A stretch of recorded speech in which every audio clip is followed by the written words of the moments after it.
Funding for this program is provided in part by the Minnesota Arts and Cultural Heritage Fund and the citizens of Minnesota. Our Town, the show about Rochester, kicks off a whole new season with the Rochester Downtown Alliance as we hear the lineup of new fall programming and reflect on an eventful summer downtown. We also learn about the Med City Arts Festival and how the Alliance of Chicanos, Hispanics, and Latin Americans work to empower community. All that coming up next on Our Town, the show about Rochester.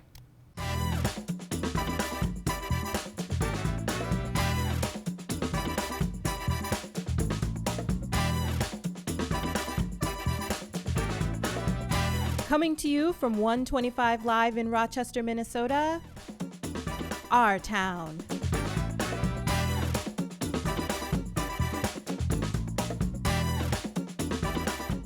Today we're joined by an organization that knows just how important a role the arts play in bringing communities together. Ivete Martinez is Executive Director of the Med City Arts Festival, and she's here with us today to tell us more about MCAF. Thank you so much for joining us, Ivete. Thank you to you for inviting us. Well, tell us about MCAF. How did you all get started? Well, I had the idea in 2018, but at that time we didn't have much volunteers and partners, so we really started in 2019. Since then, we never stopped because even with the COVID, we had a pop-up event here in 125 Live in the car park, and was very fun, was very good because I think people were too much inside, and when they have some event safe, you know, we plan everything according with the rules at the time, so was enjoyable. Wonderful. I remember seeing photos of that event in the car park, and it looked like it was very engaging. Yeah. You continue to have the festival every year. You had one just this past August. Can you tell us a little bit about the highlights of that? Yes, our event has different expressions of art. We have art classes, we have performers, we have vendors with art, and we have food too. But you know, all the event specific activities, you know, have a different highlights. Like for example, in our activities, I think the painting the car was very popular between children and adults.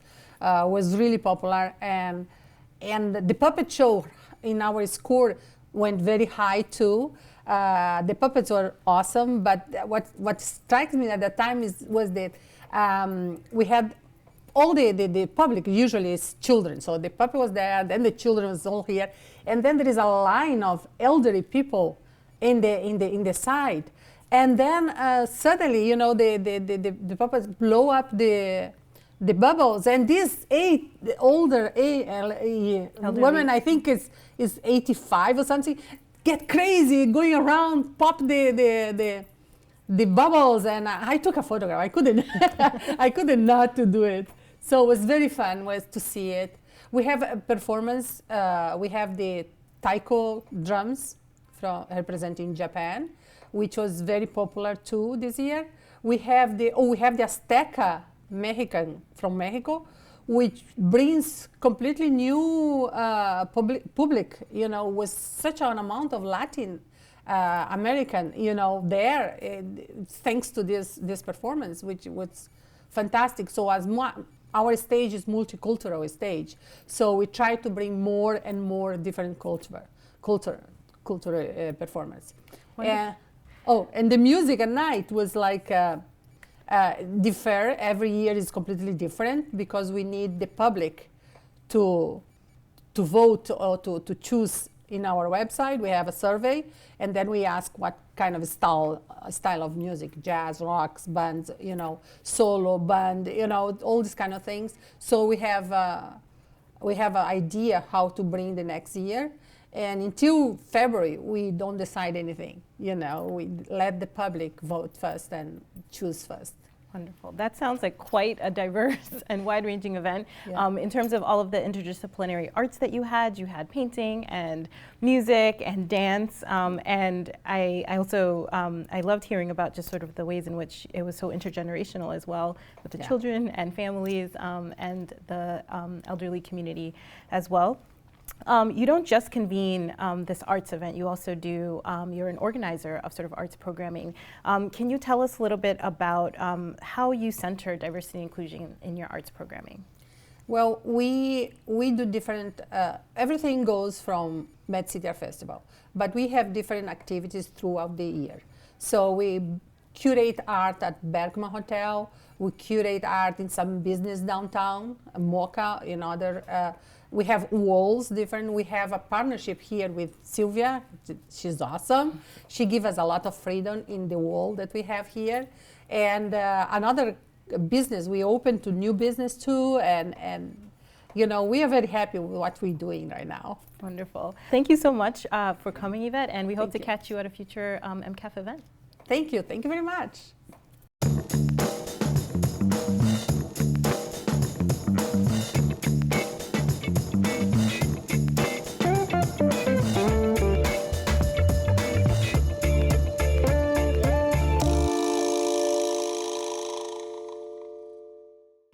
Be sure to stick around. We have much more coming your way on Our Town. We take a stroll through the heart of the city and learn about a local hair salon committed to excellence in Black hair care. We also catch up with the Rochester Downtown Alliance after a busy summer and get the inside scoop on what events to look out for this fall. But up first, we check out the community-based work of the Alliance of Chicanos, Hispanics, and Latinos in this week's Our Culture segment.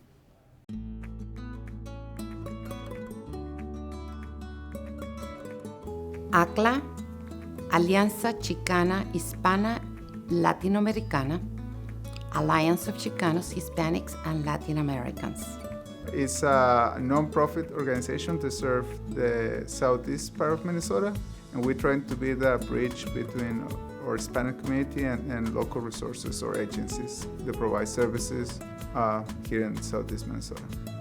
It was founded in 2004, and our goal is to empower the Hispanics and to get them to be the best person they can be. We offer many different opportunities for them through education, through civic engagement, to health services.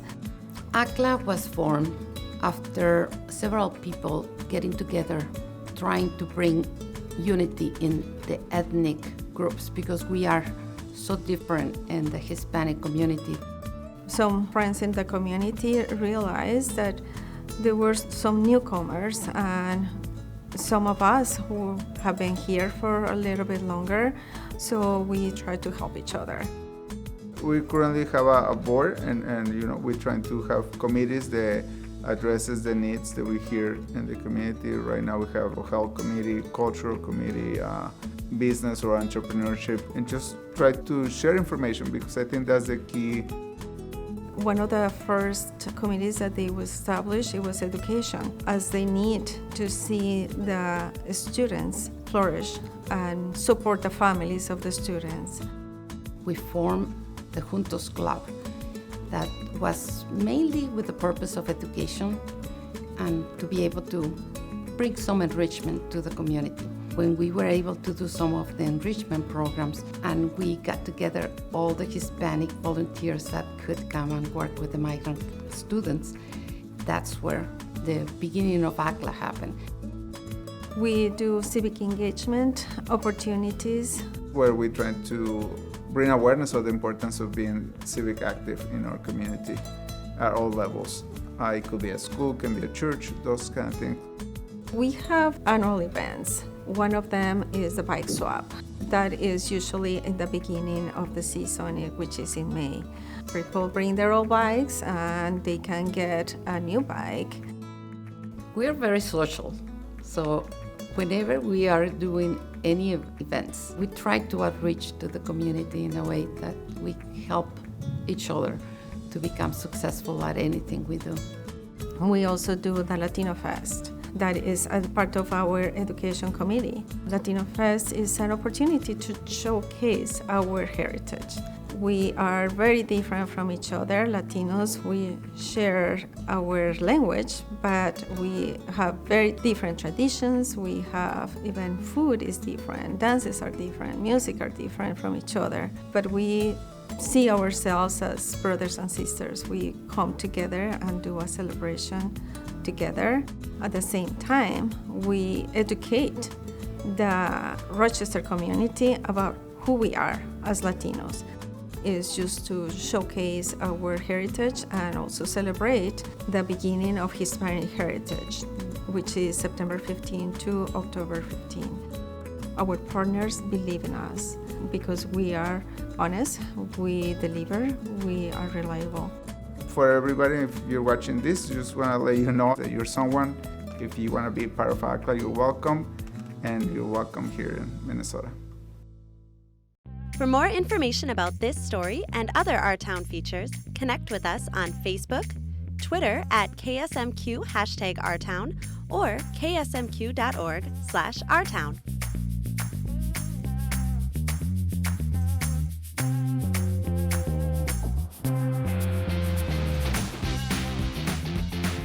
Hi, I'm Danielle Teal with Our Town Spotlight. I'm excited. We're back up and running with the show, and we have an amazing guest today. Today we have Sade Jordan with Cashmere Hair Salon. Did I get that right? Yes. Or it was close? Cashmere Luxe Hair There Salon. we go, Luxe. Plus hair products. Yes. So you've been in Rochester for a while with your business. You're doing big things. Can you share a little bit about kind of your journey in Rochester and what you have to offer? Well, I started styling hair, working in different salons, probably like 25 years ago. I don't want to age myself right That's okay. now, but I might have to age I know, myself right? too. It's okay. So I've been doing hair a long time, and I've worked at different salons here in Rochester. And I think the time was when I felt the need to move to pivot into being an entrepreneur and opening my own business is when I got fired from a local salon here in town. And I'm like, I was lost. I'm like, oh my God, what I'm gonna do? And what I end up going to Vision's Church, because they had a booth and let me rent a booth there, and thank God to him. The pastor let me there, and from there on, I just started styling hair and built a large customer base. And I felt the need. I said, okay, it's time for me to move on again. And I opened up Cashmere Luxe Hair Salon, which was a tough time because I was looking at different spaces, and it was hard to get finance from other banks or anything like that. So I ended up having to bootleg everything I done. Wow. So from the ground up, you've created, I know that you do have a pretty big base of support in the community. Yes. And you've built upon that because now you're in Hy-Vee with products. Yes, and so I decided to, what made me start the hair products is because I sold different products for Mazzani's, Bumble and Bumble, and I was really good at it, selling products, and I knew my product base, and a lot of my clients were losing their hair, having problems with hair loss. And I started with 2 products, and that was my oil, the scalp therapy oil, and the healthy hair drops. And it just skyrocketed from there, and I'm just grateful. And I added more products like shampoos, conditioners, sulfate-free, paraben-free, natural hair care products, because everyone is looking for something that's natural, that's because everybody's in that wellness atmosphere. So. And they want to know what's in the bottle, right? And it's clean label, and you can read the bottom and be like, okay, I can understand some of these products. So that's why I started it, and it's been going from there. And now I'm in Hy-Vee stores and going to doing different demos at Hy-Vee stores. So I'm grateful for that. I'm thankful that they let my products into their stores. You know, it took some time. It took about 1.5 years, but I got there, and hopefully I'll be in other stores next year. That's great, and it's great to have that local support. Yes. It's so awesome to have you on the show, Sade. This is Danielle Teal with Our Town Spotlight.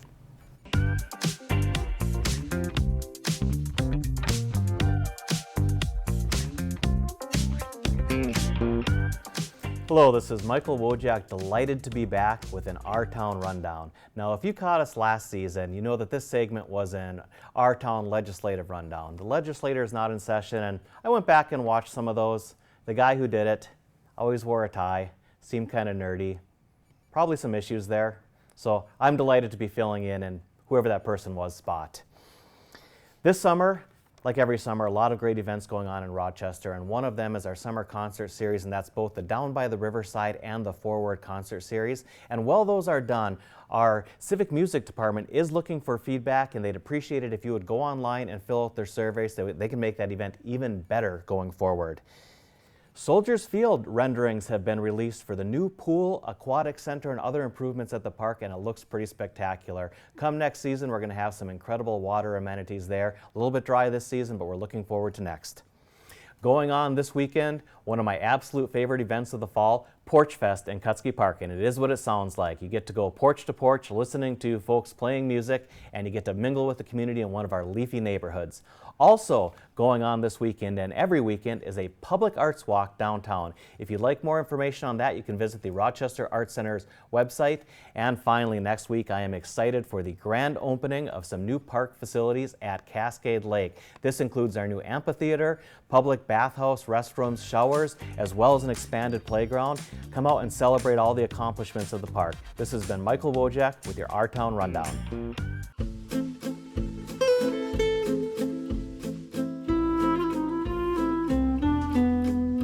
This is Danielle Teal with Our Town Walkabout. We are downtown at the Peace Plaza with Naura Anderson. Tell us a little bit more about your role and what is going on behind the scenes here. Absolutely. So my role with Threshold Arts is we work with the Rochester Downtown Alliance and in partnership with DMC to activate the Peace Plaza in a variety of different ways. That's community events, that's daily pop-ups, as well as opening the space up for private rentals or other community hosted events. Why do you think the Peace Plaza is such the heart of downtown and the intention of doing this fabulous kind of scenario where people can come and eat and they can listen to music and connect? Yeah, you know, the city, Downtown Alliance, they provided amenities for people, so tables and chairs, shade umbrellas, things like that. It's at the footsteps of the Mayo Clinic. We see so many visitors coming through every day. But also I think it really creates a sense of place for our community, for people who live here, something that they can really connect to. You know, people bring their friends, families, visitors downtown to see this place when they're here, connected to great shopping and restaurants right here in downtown. There's all kinds of great things to do throughout downtown, and this is really the hub of it. So some of the art installations provide a space for contemplation, reflection, a place to pause. You know, people are going through some really, really challenging things when they're visiting sometimes, and so to be able to provide that quiet place to sit, to reflect. What is your favorite thing to do in the Peace Plaza? Favorite thing to do in the Peace Plaza? Just to watch people go by. Yeah, awesome. Thank you so much, Naura. Thanks for having me. Awesome. This is Danielle Teal with Our Town Walkabout.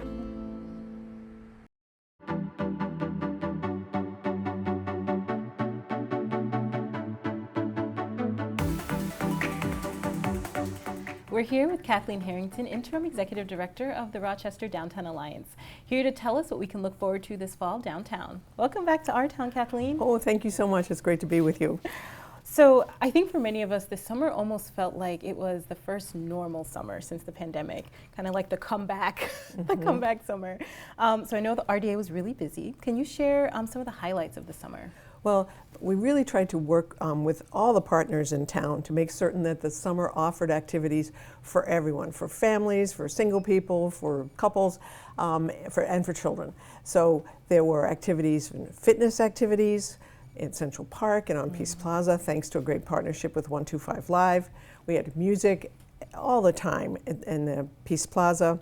And of course, there was Thursdays downtown. So 8 weeks of great fun, food, festival activities, which drew well over 125,000 people over the course of that 8 weeks to downtown. So it was very, very busy, but then we continued to work with Experience Rochester to have a series of concerts downtown for 3 weeks following Thursday's closing, Live After 5, which saw many more people coming downtown. So downtown was vibrant, it was active, our businesses saw good activity, and I think people are feeling like downtown is a destination to come for fun and great food and always lots to do. Wonderful. I definitely partook of many of those events over the summer, and it definitely reminded me, I think, post-pandemic, of just how vibrant our downtown has been and continues to be. But now fall is here. Fall is upon us. Can you tell us about some of the events that we might look forward to this fall? Well, we're still committed to working with all of the organizations that are trying to bring vitality to downtown. So we're going to be highlighting many of those activities, which are very diverse and again appeal to different age groups. But coming up this weekend, for example, is Latino Festival, which will be at the Chateau, a day-long festival of fun and food, and then at night, great music. So that is coming up just this coming weekend. Dogs Downtown is coming up for everybody to bring their furry friend, or we're encouraging patients who come to our pet-friendly hotels to bring their pets to this event on the September 23rd. And we're also trying to talk to all of the new college students. We have 1,000 young people who've just come to town, and I'm sure some of them are homesick and missing their furry friends. So we want them to come. So we're inviting as many people as possible to come to Central Park 11 to 3 on September 23rd to have just fun together. So we'll continue to have music, exercise will continue through the month, and we will also be sponsoring and working with many other organizations on art and theater. And our job really is to communicate all that there is downtown. We have a phenomenal dining community. We have a real culinary community that's building, and it's very unique downtown. We have over almost 30 stores that sell fashion downtown. And I think people are really surprised when I say that. And there's always lots to do. So that the fall is very exciting ahead of us. Well, I always love talking to RDA because you're the greatest champions for what's happening downtown. And I always learn new things about what's happening. And I've lived here about 9 years now. And you mentioned out of those Dogs Downtown, making sure that the downtown area is a safe space for the college students. That it is. We aren't a college town, but we have quite a few college students that call downtown home.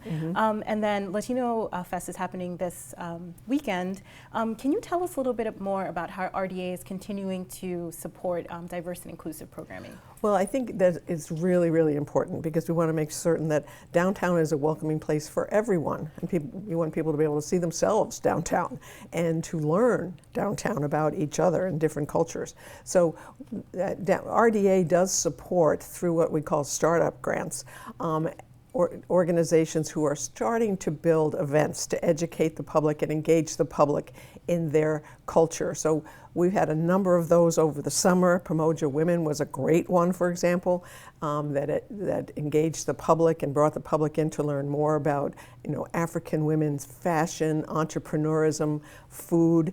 So we support those, we encourage organizations, and we provide funding, but technical support to really help them grow in engaging the public and educating the public about who they are. So we're very committed to that. It's important for a vibrant community to do that, and it's fun. Yeah. Learning is fun. Understanding your neighbor is fun and important, and we want to continue to do that. Wonderful. You also mentioned the businesses downtown, the diversity of businesses we have downtown, things that people that live here for really long may not even know.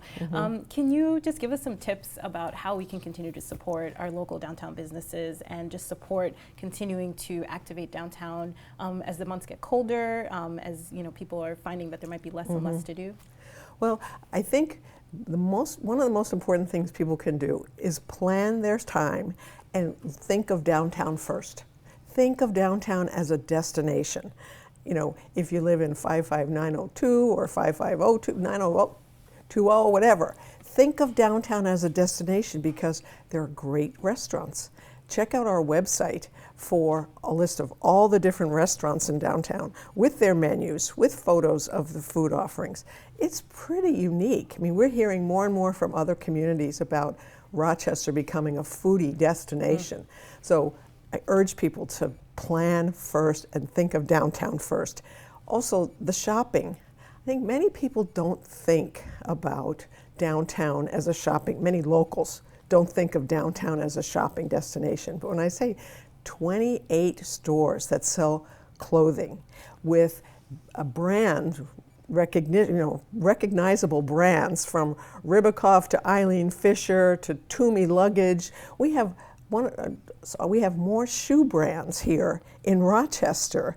At Elle, for example, we have a job cut out for us to make sure our local residents know they have great resources downtown for fun shopping, great dining, and there's always lots to do.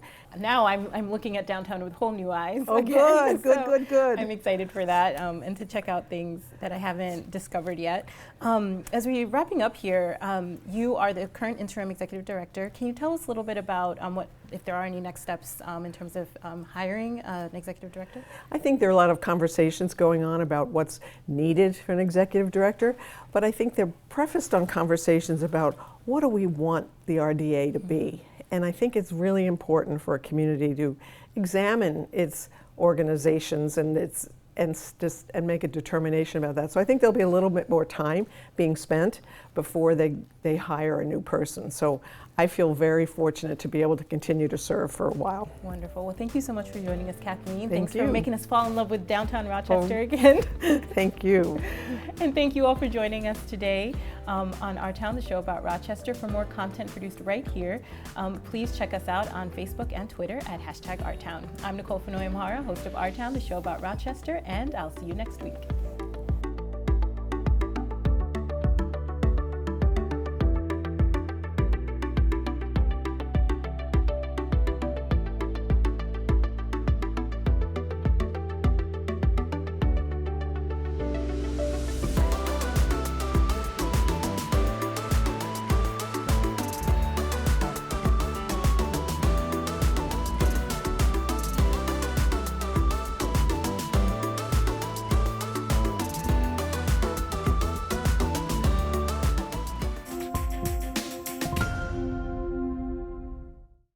Funding for this program is provided in part by the Minnesota Arts and Cultural Heritage Fund and the citizens of Minnesota.